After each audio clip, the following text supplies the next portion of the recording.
Estimados estudiantes, bienvenidos a la videoclase 52 de Biogeografía. Continuamos el estudio del área de distribución de las especies. Habíamos señalado que algunos de los atributos o rasgos que tienen las áreas de distribución es su condición de continuidad o discontinuidad. Y es muy importante señalar entonces que hay una diferencia cualitativa entre marcar la posición de individuos, que son objetos unidimensionales, y delimitar a partir de ellos un área que es un objeto bidimensional o un volumen, por ejemplo en el caso de una especie marina. De modo que pasar del nivel unidimensional al bidi o tridimensional requiere una decisión subjetiva que es un tanto arbitraria. Tenemos aquí dos ejemplos de distribución contrastante. En la imagen de la izquierda está una especie de arbusto espinoso en Florida que ocupa pues básicamente la parte central de la península y se extiende un poco en el litoral del Atlántico. Y en el otro caso tenemos la distribución de los cascanueces con tres zonas de distribución o áreas de distribución, una muy extensa en Norteamérica y otras dos menos extensas en Europa y en Asia. Bien, acerca de la continuidad podemos decir que los ardicontinuos pueden ser pequeños o grandes y estar en cualquier posición geográfica. Las ardi discontinuas pueden estar formadas por pocas subáreas de tamaño similar o diferente o por muchas subáreas de tamaño diverso. La distancia que separa a las subáreas puede variar mucho. Bien, el intercambio genético mantiene la identidad de las especies que tienen ardis discontinuos. Cuando se interrumpe este flujo genético, puede ocurrir especiación geográfica o extinción local o regional de la especie que se esté tratando. Con respecto a los rasgos geográfico-físicos, podemos decir que son enormemente variados y en conjunto aportan los recursos, entrecomillado, físicos del ARDI. Los recursos bióticos están formados por el conjunto de especies que coinciden en el ARDI y aportan la materia, energía y relaciones ecológicas que permiten que la especie sobreviva de manera indefinida.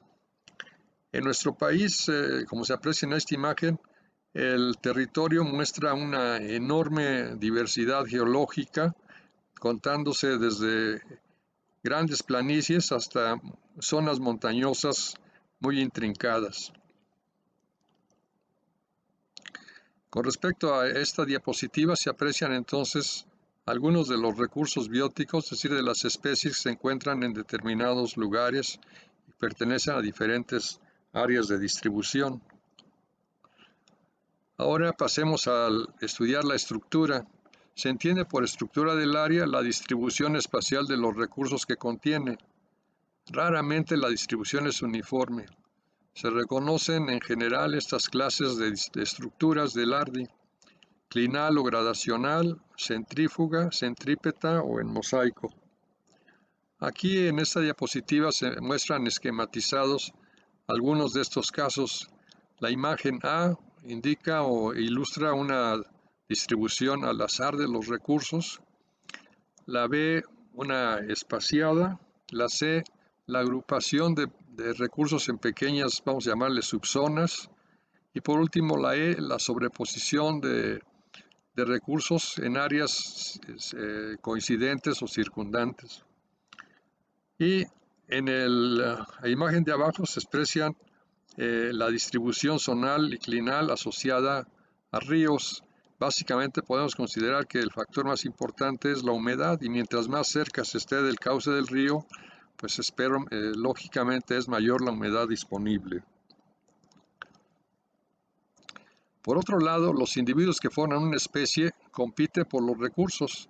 Los individuos más competitivos ocupan los sectores del ARDI donde los recursos son más abundantes y o de mejor calidad. Los individuos menos competitivos ocupan los sectores marginales.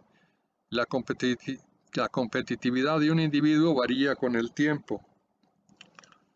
Como consecuencia de lo anterior, entonces, la distribución de la densidad poblacional de una especie nos da una idea de la dinámica competitiva y el análisis de la distribución de la densidad permite conocer la estructura del área.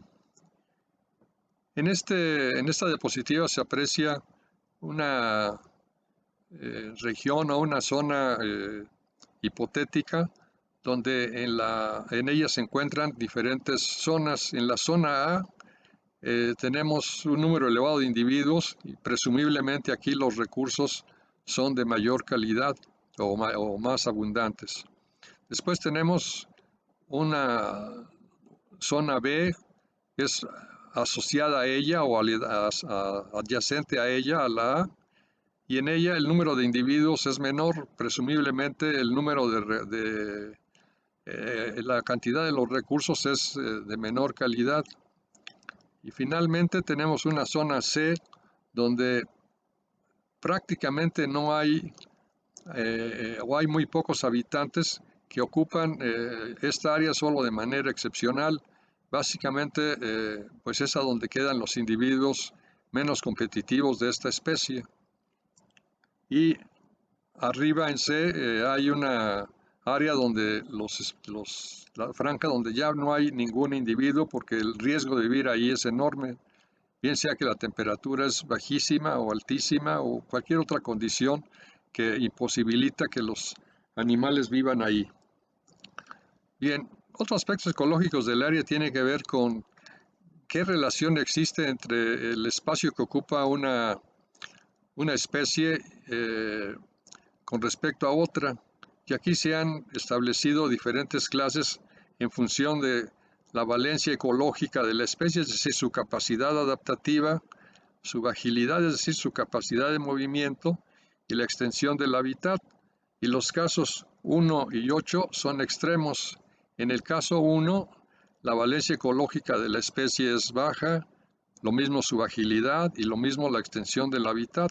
En cambio, en el ejemplo 8, el área está completamente ocupada porque la especie que la ocupa tiene una valencia ecológica grande, una gran posibilidad de movimiento o de agilidad y el hábitat es extenso.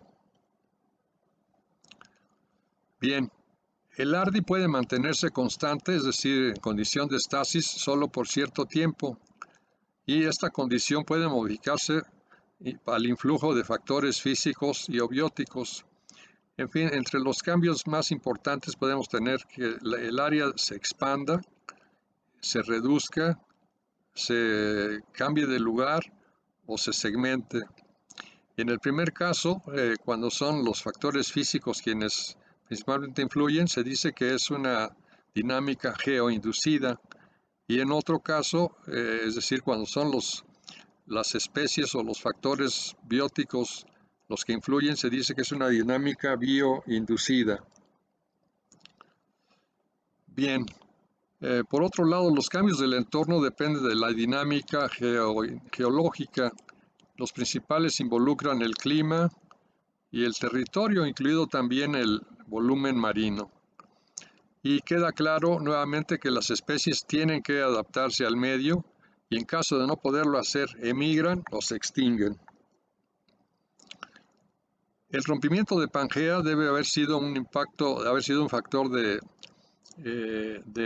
gran impacto en la biota del continente Pangea y al irse desplazando esta biota se subdividió en biotas, vamos a llamarles regionales o continentales, una correspondiente a Norteamérica, otra a Sudamérica y otra a África. Ahora, los cambios del entorno pueden ser de corta, mediana o larga duración y pueden ocurrir gradual o bruscamente. Bien, la dinámica también depende de las relaciones interespecíficas, reflejan el potencial biótico de la especie, es decir, su K, reflejan también la resistencia del ambiente al potencial, que está abreviado como R, y los cambios en el tiempo ocurrido tienen estas posibilidades. Conservación activa del ARDI, que es lo que podríamos llamar steady state. K se mantiene en equilibrio con R. Una expansión que necesariamente es limitada, donde K es superior a R, o una contracción del área, donde K es inferior a R y puede terminar en la extinción o revertirse a otras condiciones de extensión. Bien, el gran intercambio faunístico americano, Gafi por sus